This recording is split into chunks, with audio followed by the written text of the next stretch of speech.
Vibes में आज जानेंगे आपके लव सिचुएशन के बारे में, आपके कनेक्शंस के बारे में टैरो कार्ड की मदद से।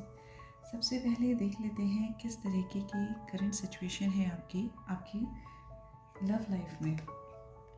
यहाँ पे द एम्परर का कार्ड है। एम्परर का कार्ड जो है मेजर आर्कना कार्ड है। 4 नंबर की एनर्जी है, राहु की एनर्जी है। Rahu speaks about practicality, Rahu speaks about actions by the step by step process. आप बहुत ज़्यादा स्पीड में नहीं लेकिन स्ट्रेटेजी वाइज आगे बढ़ने में विश्वास रखते हैं। इस कनेक्शन से के बारे में अगर बात किया जाए तो लव सिचुएशन में आप बहुत प्रैक्टिकल तरीके से आगे बढ़ रहे हैं, प्लानिंग के साथ में आगे बढ़ रहे हैं। यहाँ पे इमोशन से ज़्यादा गोल अचीवमेंट वाली फीलिंग कह सकते हैं इस मोमेंट पे आपको फील हो रहा है। ठीक है, you want to get it, लेकिन पूरे प्लानिंग के साथ में। आपके जो पर्सन है वो क्या सोचते हैं इस कनेक्शन के बारे में, यहाँ पे भी हमें 4 नंबर की एनर्जी मिली है, that is 4 of wands, but ये रिवर्स में है। तो जिस तरीके से आप एक डिसिप्लिन पर्सन है, लेकिन आपके person at present moment spontaneous होंगे, अनप्रिडिक्टेबल होंगे, वो स्टेप बाय स्टेप चलने वालों में से नहीं है। ठीक है, तो इस टाइम पीरियड में जो ये पर्सन है उनको इस कनेक्शन में किसी तरीके का हम बोल सकते हैं कि राहु का एनर्जी का वजह से किसी तरीके का मिस्ट्री, किसी तरीके के हर्डल्स फील हो सकते हैं और वो एक अपने ही जोन में है। आप इन पर्सन के बारे में क्या सोचते हैं, यहाँ पे अगेन 4 नंबर की एनर्जी है, 4 ऑफ कप्स है, बहुत सारे 4 हैं। तो ये आपके कनेक्शन में किसी तरीके के हर्डल्स को तो दिखा ही रहे हैं, ऑब्स्टिकल, कन्फ्यूजन, मिस्ट्री, इन चीज़ों को शो कर रहे हैं। आप क्या सोचते हैं इस बारे में कि आपके पर्सन कैसे हैं? आपके लिए आपके पर्सन इस टाइम पीरियड में अपने आप में बिजी है। यू थिंक कि आपके जो पर्सन है वो इस टाइम पे ध्यान नहीं दे रहे हैं, इवन आप पे भी। ठीक है, कि उनकी तरफ से जो एनर्जी है वो रिवर्स में आई है। ठीक है, and you are going very practically forward. आपके पर्सन इस मोमेंट पे इस टाइम पीरियड में कहीं और, जैसे हम बोल सकते हैं, there needs from life is something different instead of the relationship. उनकी वांट, उनकी डिज़ायर कुछ और हो सकती है, जिस वजह से आप दोनों के बीच में इस टाइम पीरियड में हो सकता है कि उतनी कम्युनिकेशन ना हो रही हो जितनी कि पहले होती है, या कम्युनिकेशन में किसी तरीके का डिस्टेंस या डिटैचमेंट है। And what your person thinks about you, यहाँ पे 7 नंबर की एनर्जी है। देखिए, राहु और केतु, यही चीज़ आ रही है। आपके पर्सन इस मोमेंट पे सोचते हैं कि आप शायद डिसीजन नहीं ले पा रहे हैं, एनालाइज ज़रूर कर रहे हैं लेकिन किसी तरीके का एक्शन नहीं ले रहे हैं। ये चीज़ जो है आपके पर्सन की तरफ से आपकी तरफ आ रही है, थॉट प्रोसेस। ठीक है, अभी देख लेते हैं चैलेंजेस क्या है आपके लिए इस रिलेशनशिप में। चैलेंजेस की बात करें तो यहाँ पे 6 ऑफ वॉन्ड रिवर्स में है। कंपटीशन काफ़ी रहा। ठीक है, काफ़ी सारी चीज़ें रही जिन्होंने आपका ध्यान बांटे रखा, आपके एफर्ट्स को पहचाना नहीं किया। आपने जितना भी हार्डवर्क करा वो सामने वाला उसको रिकॉग्नाइज नहीं कर रहा है जितना कि करना चाहिए। ठीक है, आपके लिए सबसे ज़्यादा चैलेंजिंग बात यही है इस लव सिचुएशन में, इस कनेक्शन में। ठीक है, तो कहीं ना कहीं चीज़ें आपके फेवर में जाती हुई नहीं दिख रही हैं। 2006 इस रिलेशनशिप के लिए कैसा होगा? देखिए, यहाँ पे 5 ऑफ कप की एनर्जी है। 2026 की बात करें तो इस कनेक्शन में बहुत ज़्यादा पॉजिटिविटी फ़िलहाल नज़र नहीं आती है, क्योंकि आइदर आप या आइदर आपकी पर्सन जो है किसी पास्ट एनर्जी में स्टक है।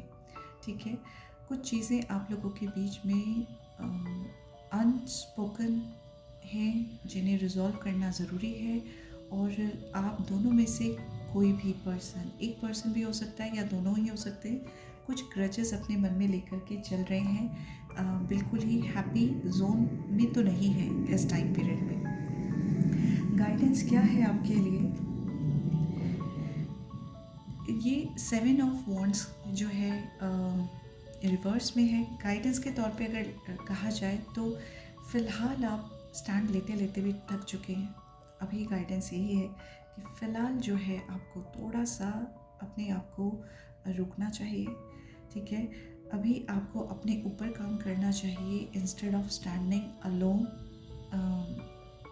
जहाँ पे दूसरी साइड से भी आपको सपोर्ट नहीं मिल रहा है, ना ही आपको समझा जा रहा है। अपने आप को ओवरवेलमिंग एनर्जी में नहीं लेकर के आना है, because cards are showing this is the time you have to work upon yourself.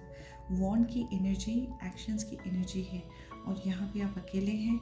और गाइडेंस के तौर पे आपको 7 number is of intuition, 7 number of self discovery.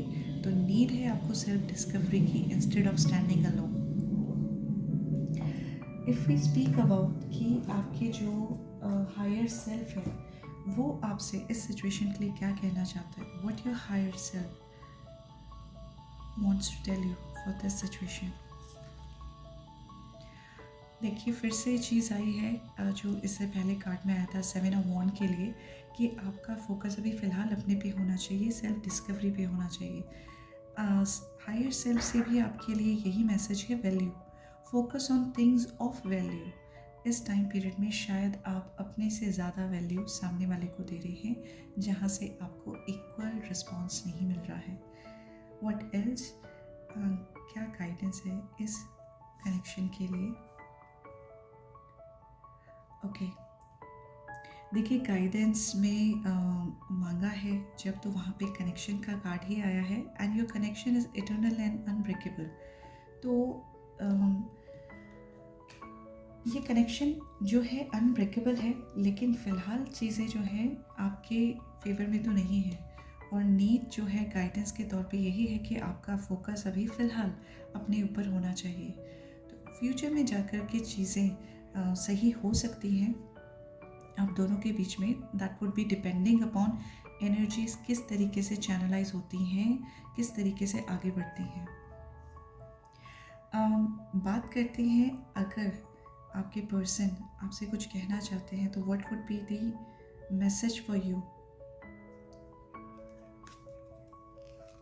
जो कि आपको हेल्प करे इस कनेक्शन को और बेहतर तरीके से समझने के लिए और आपको मूव ऑन करने के लिए।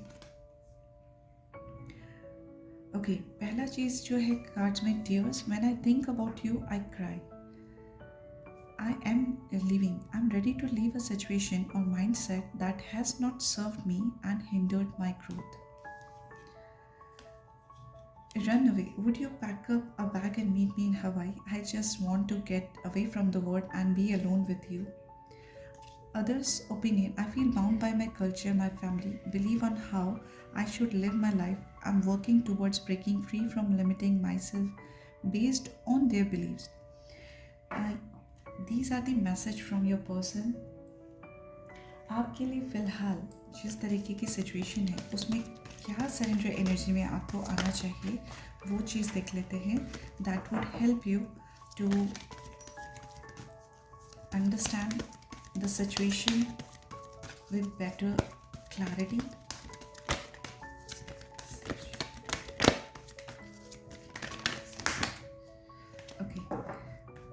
We got two.